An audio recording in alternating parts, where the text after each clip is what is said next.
Complete lowdown of the situation in Ukraine. Shava.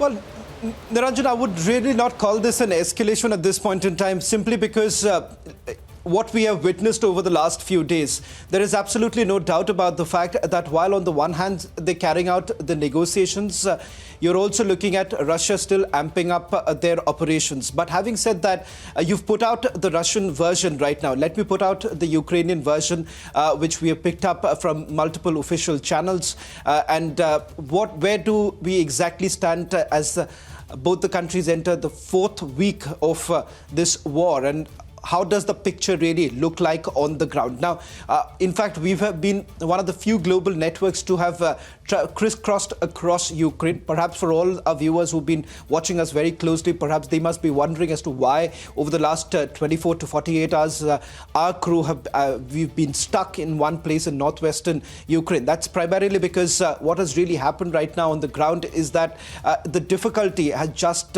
increased manifold. It is simply because the checkings that are taking place at every nook and corner, every 500 meters, you would find a checkpost where they suspect that you have Russian saboteurs who have entered their cities, and they were carrying out intelligence gathering for the Russian troops. Because remember, one of the biggest challenges that the Russian troops face at this point in time is lack of intelligence on the ground. Because remember, what the Ukrainians have been very, very successful is that they've got constant information, not just from their own agents, but also Ukrainian civilians who have been constantly providing information about the movement of anyone which they call suspicious. They've informed them. In fact, from the place where we are broadcasting from now, there have been over 16 arrests that have been made of what they call Russian saboteurs, people who were providing information to the Russian troops. So that's the position that you've actually reached in this war right now. And let's be very honest about one thing, as to how exactly a mighty army like the Russians have been stopped to a great extent.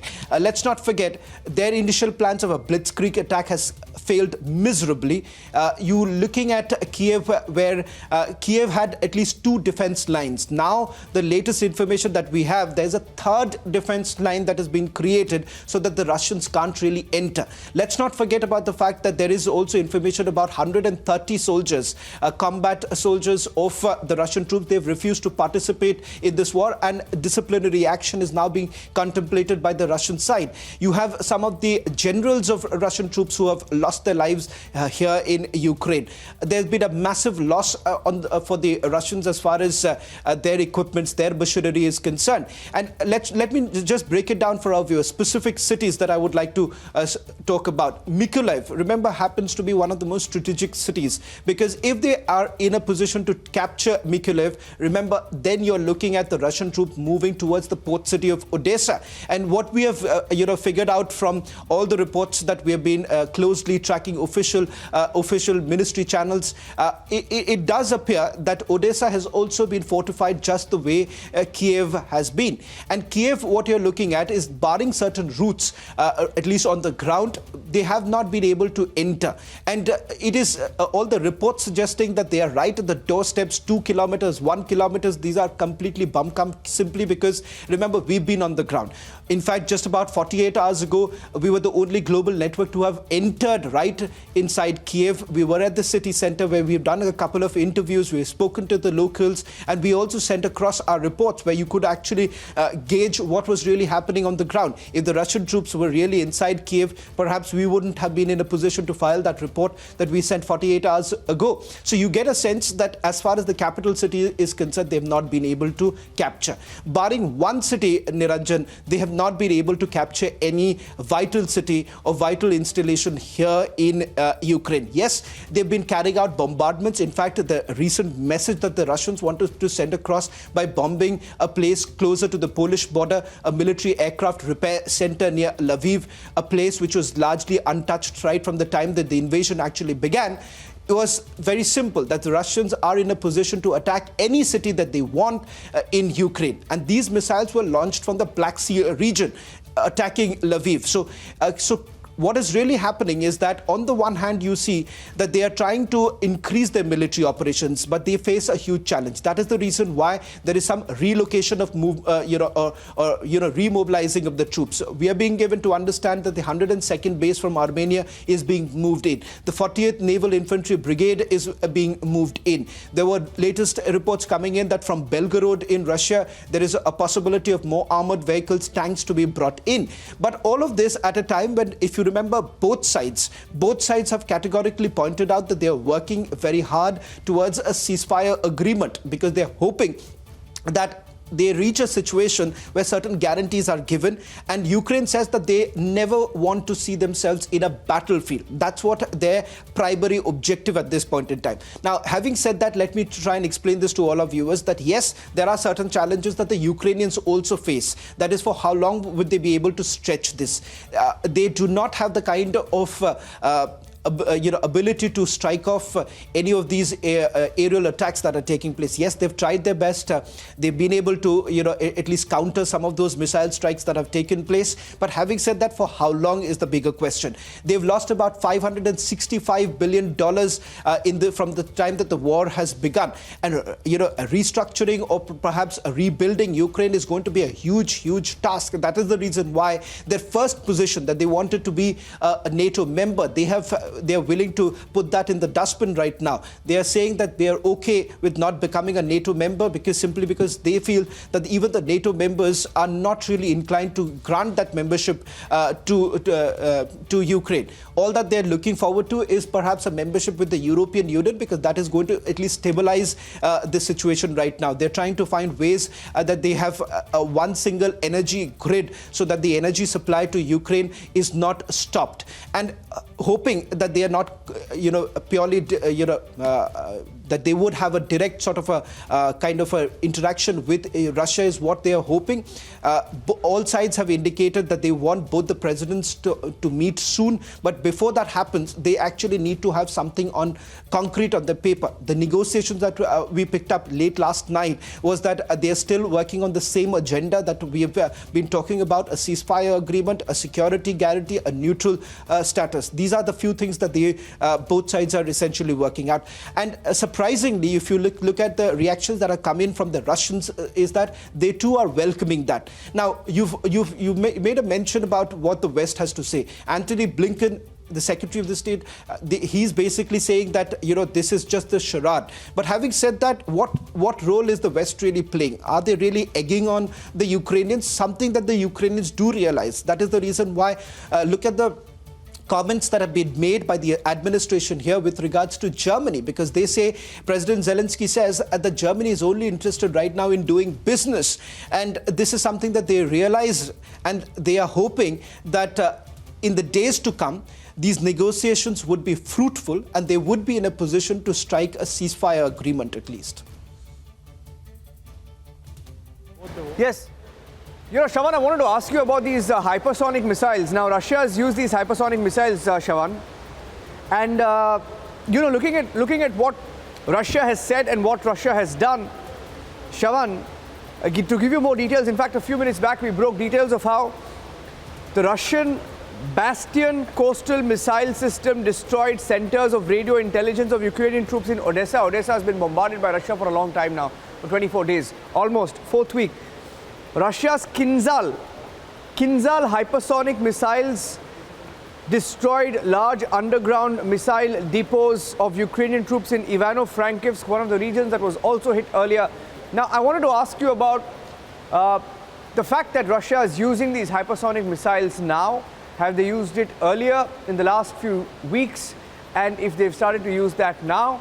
And yesterday there was a related development that they've imposed a no-fly zone over Donetsk and Luhansk, the Donbass region. If Russia has imposed a no-fly zone, now what could be the implications of such a move?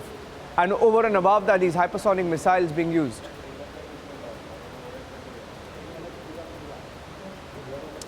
As far as the hypersonic missiles are concerned, Niranjan, they've been using it right from day one. It's not that they've suddenly started using it. They've used it in various parts. As far as Kharkiv is concerned, remember, it's been completely pounded by using those missiles. Now, these missiles are also, these are high-range missiles. That's the reason why most of them would have been launched from the Black Sea region, so that they can target areas which are far away. So Ivano-Frankivsk is on the western side. So is Lutsk and Lviv. Remember, those are places where the Russian troops have not entered. So how do they exactly carry out those attacks? It's only possible to have been carried out either from Belarus, or it would be from the Black Sea region. Belarus, remember, has also been dithering. There have been contradictory reports really coming in, whether at all they're going to participate in the war, they're going to aid the Russians. That's still not very clear. However, a lot of movement has taken place, at least on the ground, the foot soldiers on the ground in Belarus. That could have taken place. But the reason why they've started using these missiles from the Black Sea region is because there is only one message that the Russians want to send across, and that is very clear, that they should not be, at least the Ukrainians should not be under any illusion that any part of their country is really safe right now. The reason why the western side has been targeted, because remember, there is not a single Russian soldier on the western side right now. These are attacks that are being carried out from the Black Sea region. There is always that fear that Odessa could become the hit point as far as the Russian troops are concerned right from the Black Sea region, but there hasn't been that kind of a considerable movement that we have seen. The reason why, a lot of people who are making these judgments based on the images that are doing the rounds. But let's understand, for an army to be able to, successfully carry out the military operation is also to be on the ground, because this is not a battle that both sides are waging from the soil of their own countries. It is Russia which has basically entered the Ukrainian soil. So for them to be successful, for them to be able to say that they've been able to capture Ukraine, they will have to do that in all parts of Ukraine, and which is going to be the biggest challenge that Russia faces right now, because let's not make any mistake. The Russians are feeding their own population or their own domestic audience with that Slavic nationalism. But the fact of the matter is that they've told their Russian army that when you go inside pro-Russian speaking areas, you will be welcomed. If that was the case, then perhaps things would have been very different, and especially on the eastern side, because there has always been the east and west divide in Ukraine. The pro-Russian areas are on the eastern side. If that was the case, they would have been able to capture places in Sumy, capture places in Kharkiv. That has not really happened. And capture essentially would mean that you have their own Ukrainians surrendering. There hasn't been a case right now where we can tell our viewers, where we can report with some sort of certainty that they have surrendered. There have been governors who have not surrendered. In fact, some of the governors, some of the mayors from places like Melitopol had to be abducted. And finally, with the kind of negotiations that have taken place, they've also been released. So at the end of the day, the Russians do face one of the biggest challenges. Yes, there is a lot at loss for the Ukrainians also. There is, let me also tell you that President Zelensky is going to have a tough time for his own domestic audience at a later stage, politically speaking also, because, many would ask him this question about the NATO membership, because that is enshrined in their own constitution. Having said that, will he be able to justify the position that he's taking right now? Perhaps at this point in time, yes, because Ukrainians are also going to get tired if this war continues for a longer period of time, and they would essentially want a way out. And what is the way out? I've been saying this in almost all of my reports, that they are looking at a situation where both the countries can claim some sort of a victory.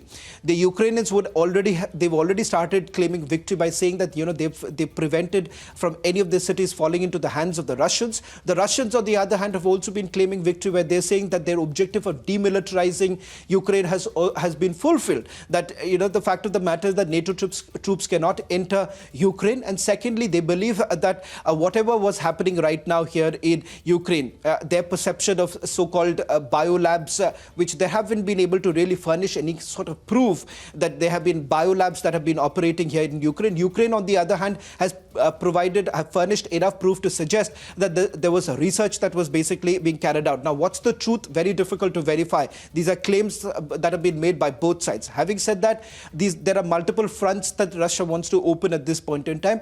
Russia, by amplifying their military operation, is only doing that because they need an upper hand in the negotiations. So let's not make this a mistake by just analyzing based on whatever images that are coming in right now.